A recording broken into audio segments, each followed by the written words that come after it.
L'Algérie fête cette année le 50e anniversaire de son indépendance. Autrement dit, du demi-siècle qui la sépare désormais de la présence française. Sujet toujours sensible des deux côtés de la Méditerranée. Pour un peu, on en oublierait que l'Algérie a connu, comme ses voisins du Maghreb, une kyrielle d'occupants depuis des siècles.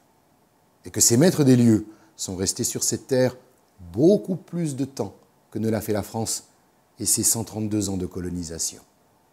Les Phéniciens ont créé des comptoirs le long du littoral d'Afrique du Nord vers 1100 avant notre ère. Et ils y sont restés plus de 750 ans. Ce sont les Romains qui leur ont succédé. Après la dernière guerre contre Carthage, vers moins 146, Rome rase l'ennemi et crée sa première province sur le continent africain, correspondant au nord de la Tunisie actuelle. En 42, après Jésus, Rome occupe toute l'Afrique du Nord. Et comme pour la Gaule, c'est avec un certain Jules César que tout commence. Ses successeurs ne feront qu'achever l'implantation sur tout le territoire actuel de l'Algérie. 2000 ans après, les vestiges de cette époque sont hors circuit touristique. Résultat, dans le reportage photo que nous consacrons ce mois-ci à l'Algérie romaine, la plupart des globetrotters, y compris les plus chevronnés, vont tomber des nues.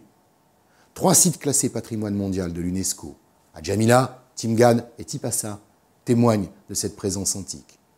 Nous avons choisi de vous les présenter à travers des thèmes comme les portes et chemins des cités, les colonies fondées pour les vétérans de la Légion Augusta, ou encore les marchés et les temples où l'on découvrira le rôle de grenier à blé de toute cette région. L'Algérie romaine, des images et des textes totalement inédits à découvrir plein les yeux ce mois-ci dans Historia.